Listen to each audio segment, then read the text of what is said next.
नमस्कार। किसमें कितना है दम, इस कार्यक्रम में आज हैं मैं गंगेश कुंजन। आज का ये विशेष कार्यक्रम है। इसमें हम उन सीट्स की चर्चा करेंगे जिसकी चर्चा आप अक्सर करते हैं।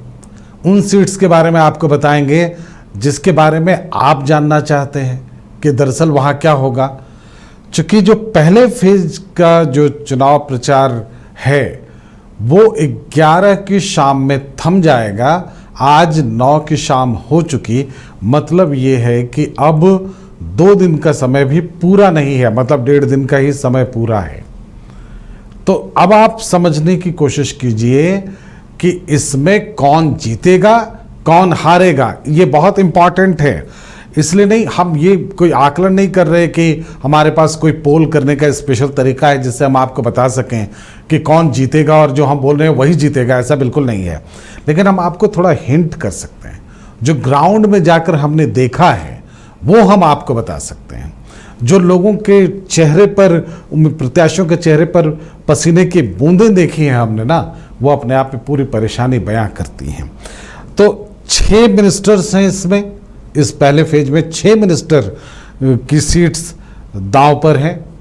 एक जिसमें ये भी हैं, मुझे लगता है एक पूर्व सीएम भी है, मतलब चंपई सोरेन भी हैं, और एक चतरा से सत्यानंद भोक्ता की बहू भी हैं, वो भी एक इसमें शामिल हैं। तो इन सब की हालत क्या है, ग्राउंड पर हमारे रिपोर्टर्स ने देखा और कुछ सीट्स पर हमने भी जाकर देखा ग्राउंड की स्थिति क्या है। तो वो सब कुछ हम आपको बताएंगे और आंकड़े क्या कहते हैं ये बताएंगे। हमारे साथ राकेश रंजन हमारे साथ हैं, हम उनसे बातचीत करेंगे। तो आंकड़े एक तरफ, फील्ड में जो हमने देखा है वो दूसरी तरफ, और एक तीसरा पक्ष है जो वहाँ के रिपोर्टर्स लगातार देख रहे हैं और वो हमें फीडबैक दे रहे हैं। हम आपको एक बार फिर बता दें कि जब लोकसभा चुनाव आए थे और परिणामों की बात हो रही थी तो अक्सर एग्जिट पोल और तमाम तरह के पोल उसमें एनडीए को 13 सीट दे रहे थे। और हमने तब भी कहा था कि हमारे आंकड़े ये बता रहे हैं कि 7 से 10 के बीच में एनडीए है। और आपने देखा कि हम कितने करीब थे। इतना बोलने का साहस कोई नहीं कर पाया था। और हम फिर एक आपको ज़मीनी हकीकत बताने वाले हैं। और आप गौर कीजिएगा कि जो ज़मीनी चीज़ें होती हैं ना, ज़्यादा सच के करीब वही होती हैं। तो सबसे पहले जिस मिनिस्टर की सीट की हम चर्चा करेंगे वो बड़े दबंग मंत्री हैं, लेकिन दबंग मंत्री होने के कारण उन पर कई तरह के आरोप उनके क्षेत्र में लग रहे हैं। मिथिलेश ठाकुर, गढ़वा के जो प्रत्याशी हैं जेएमएम के, उनके दबंगई पर कोई सवाल नहीं खड़ा हो सकता। वो बहुत दबदबे वाले प्रत्याशी हैं और उन्होंने कई काम भी किया है। लेकिन अभी जबकि चुनाव है, इस समय माहौल क्या है? उनके खिलाफ है सत्येंद्र नाथ तिवारी। सत्येंद्र नाथ तिवारी भी कई बार विधायक रह चुके हैं, बीजेपी के हैं। लेकिन इसमें तीसरा फैक्टर है गिरिनाथ सिंह, जो समाजवादी पार्टी से इस चुनाव को लड़ रहे हैं। गिरिनाथ सिंह एक फैक्टर हैं इस चुनाव में, ये इससे इनकार नहीं किया जा सकता। हालांकि हाल के दिनों में जब से वो अपने आप को उन्होंने प्रत्याशी के बतौर घोषित किया, उसके बाद उसको पैचअप करने की बहुत कोशिश की गई सत्ता पक्ष के द्वारा, लेकिन ऐसा कुछ हुआ लगता नहीं है। आंकड़े क्या कहते हैं पहले ये समझते हैं, फिर हम आपको बताएंगे ज़मीनी हालात क्या हैं। तो गढ़वा में मिथिलेश ठाकुर की स्थिति अभी आंकड़ों में क्या दिखती है रंजन? देखिए, अगर आंकड़ों की हम बात करें तो आपको बता दें कि जब 2019 में मिथिलेश ठाकुर चुनाव लड़ रहे थे तो सामने सत्येंद्र नाथ तिवारी ही थे। फर्क सिर्फ इतना था कि तब गिरिनाथ सिंह चुनाव नहीं लड़ रहे थे। वैसी परिस्थिति में 44.46% वोट लाने में मिथिलेश ठाकुर कामयाब रहे, जबकि सत्येंद्र नाथ तिवारी को 34.66% वोट मिला। मतलब जो मार्जिन था वो 9.80% का था। लेकिन एक और दिलचस्प आंकड़ा है और वो आंकड़ा ये कहता है कि जब जब गिरिनाथ सिंह चुनाव लड़े हैं और साथ में आपको मिथिलेश ठाकुर भी चुनाव लड़े हैं, तब जो है मिथिलेश ठाकुर तीसरे नंबर पर चले जाते हैं। ये बात अलग है कि तब जब गिरिनाथ सिंह लड़ते थे तो वो आरजेडी के प्रत्याशी हुआ करते थे और अब वो समाजवादी पार्टी के प्रत्याशी हैं। लेकिन इससे एक बात तो समझ में आ रही है कि जो वोट है जेएमएम का और गिरिनाथ सिंह का, उसमें कुछ कॉमन से वोट जरूर हैं और उसका फर्क जो है वो पड़ सकता है। यहाँ पर देखिए, जो राजपूत वोटर्स की हम बात करें, लगभग 9% के आसपास जो हैं वो राजपूत वोटर्स आपको यहाँ पर दिखते हैं।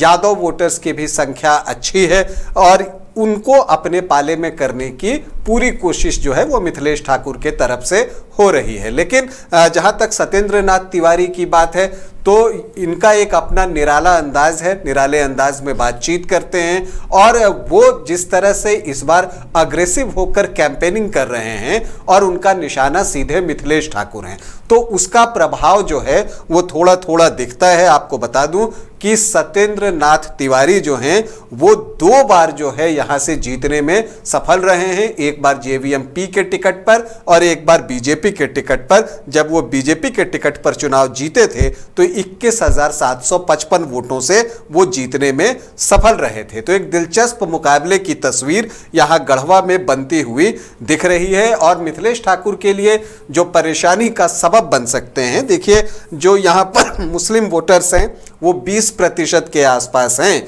लेकिन यहां पर एआईएमआईएम ने अपना प्रत्याशी दे दिया है। नजीबुद्दीन खान यहां से चुनाव लड़ रहे हैं और अगर एआईएमआईएम ने मुस्लिम वोटों में सेंधमारी कर दी तो मिथिलेश ठाकुर की परेशानी और बढ़ जाएगी। एक ग्राउंड रियलिटी मैं यहाँ पे जोड़ दूं रंजन, वो उसका एक आकलन आप भी कीजिए आंकड़ों के हिसाब से।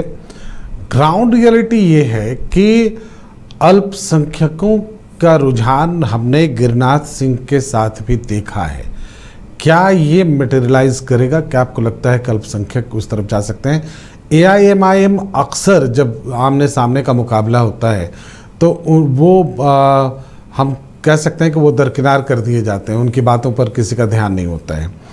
तो क्या ये जो अल्पसंख्यकों की बात हम कर रहे हैं वो गिरिनाथ सिंह के होने से ज़्यादा नुकसान करेगा इनको, मंत्री को, या मिथिलेश ठाकुर को, या आपको लगता है कि एआईएमआईएम की वजह से मुस्लिम वोट उनसे छिटक सकता है?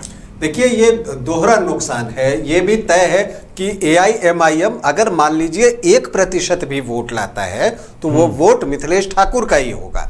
तो वो 2-3% वोट का अगर डेंट लगा दे और गिरिनाथ सिंह चूंकि आरजेडी से चुनाव लड़ते रहे हैं यहाँ पर, तो एक उनकी भी पैठ जो है वो मुस्लिम वर्ग में है। और वो एक दिलचस्प बात यह है कि वो चाहते तो निर्दलीय भी खड़े हो सकते थे, लेकिन तब ये सवाल ये उठ सकता था कि हो सकता है चुनाव के बाद वो बीजेपी के साथ चले जाएं। इसलिए उन्होंने जो पार्टी चुनी वो पार्टी चुनी समाजवादी पार्टी। मतलब कि वो अगर जाएगी भी तो इंडिया गठबंधन के साथ ही जा सकती है। तो उससे जो है मुस्लिमों में एक विश्वास की भावना जो है वो बन सकती है, ऐसा मुझे लगता है। और इस तरह की चीज़ें हमने देखी भी हैं कि समाजवादी पार्टी हो, राष्ट्रीय जनता दल हो, जेएमएम हो, कांग्रेस हो, मुस्लिम जो है वहाँ पर विश्वास करते हुए दिखते हैं क्योंकि उन्हें लगता है कि ये पार्टियां बीजेपी के साथ नहीं जाएंगी। तो ऐसी परिस्थिति में मुझे लगता है कि गिरिनाथ सिंह भी मुस्लिम वोटों का डेंट कर सकते हैं और जितना ज्यादा मुस्लिम वोट में सेंधमारी होगी वहां पर मिथिलेश ठाकुर के लिए परेशानी उतना बढ़ता जाएगा। और एक बात और है कि जितना मुस्लिम वोट जेएमएम के पास जाता दिखेगा, दूसरी तरफ काउंटर पोलराइजेशन की भी संभावना से आप इनकार नहीं कर सकते, क्योंकि इस तरह की चीजें अक्सर हमने चुनाव में देखी हैं कि जब एक तरफ मुस्लिम वोटर्स कंसोलिडेट होने लगते हैं तो जवाब में एक काउंटर पोलराइजेशन होता है। नहीं, और पूरे गढ़वा में, आप गढ़वा के किसी भी इलाके में जाएं, मंत्री मिथिलेश ठाकुर पर यह आरोप है कि वो प्रो मुस्लिम रहे और उनके कार्यकर्ताओं पर ये आरोप है कि उन्होंने अल्पसंख्यकों की बातें ज़्यादा सुनी, उन्होंने थानों में जो हस्तक्षेप होता है या और भी दूसरी तरह के जो उनके समर्थक बताते हैं, और ये वो समर्थक थे जो पिछली बार जिन्होंने मिथिलेश ठाकुर जी को वोट दिया था।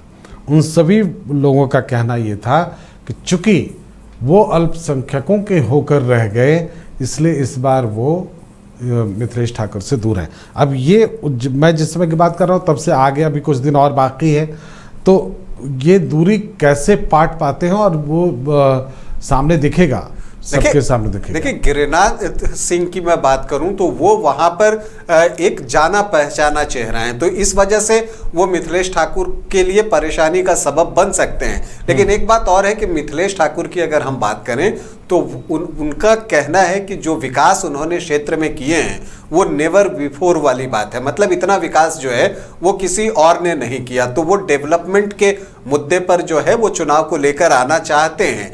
लेकिन जैसा आपने कहा कि जिस तरह की भावनाएं वहां बन रही हैं, आप काउंटर पोलराइजेशन से वहां इनकार नहीं कर सकते। बिल्कुल, तो मतलब यह है कि अगर काउंटर पोलराइजेशन हुआ, एक दूसरा, अगर अल्पसंख्यकों के वोट बटे, तो ये मंत्री मिथिलेश ठाकुर के लिए खतरे की घंटी है। तो एक मंत्री की सीट पर बहुत सारी चीज़ें फंसी हुई हैं। हाँ, उनका मुकाबला जिनसे है वो बीजेपी के कैंडिडेट जो हैं वो पुराने कैंडिडेट हैं। उनके काम को लेकर, उनकी बातों को लेकर बीजेपी जेएमएम हमला कर सकती है कि उन्होंने 10 साल में क्या किया, उन्होंने 5 साल में क्या किया, वो तमाम तरह की बातें हैं। क्योंकि जो काम उन्होंने किए हैं मिथिलेश ठाकुर ने वो सामने सबको दिखते हैं, लेकिन जो नाराज़गी है वो भी बिल्कुल सामने दिखती है। नाराज़गी इस बात को लेकर है कि उन्होंने कई मुद्दों पर अल्पसंख्यकों का साथ दिया, एक, और दूसरा अपने कार्यकर्ताओं जो उनके करीबी कार्यकर्ता हैं उनको इतनी खुली छूट दे दी कि वो भी अपने आप को मंत्री के बतौर ही पूरे गढ़वा में रोम करते रहे, फ्री रोमिंग करते रहे, और उससे भी जनता वहाँ निराश हुई है। तो काम हुआ मगर निराशा फिर भी कायम है। मतलब साफ है कि एक सीट मिथिलेश ठाकुर की कहीं न कहीं फंसती हुई दिख रही है। घर के लिए ग्रोसरीज की जरूरत हो या चाहिए फल और सब्जी, डेयरी या बेकरी प्रोडक्ट्स चाहिए या beverages, snacks and branded foods चाहिए हो या ब्यूटी प्रोडक्ट्स, अब इनके लिए अलग अलग दुकानों की तलाश हुई खत्म, क्योंकि रांची में खुल गया है केस्टो मार्ट, जो रखे आपका और आपके बजट का ख्याल। हर सामान पर 5% की छूट, होम डिलीवरी की सुविधा भी। आज ही पधारें Kesto mart, one stop solution for every customer's requirements. Call 9153989339. 5 राज्य, 61 शहर, 150 प्रोजेक्ट और एक वास्तु विहार। नई सोच, नया घर, बनाए रखिए अपना प्यार, सेवा में है वास्तु विहार।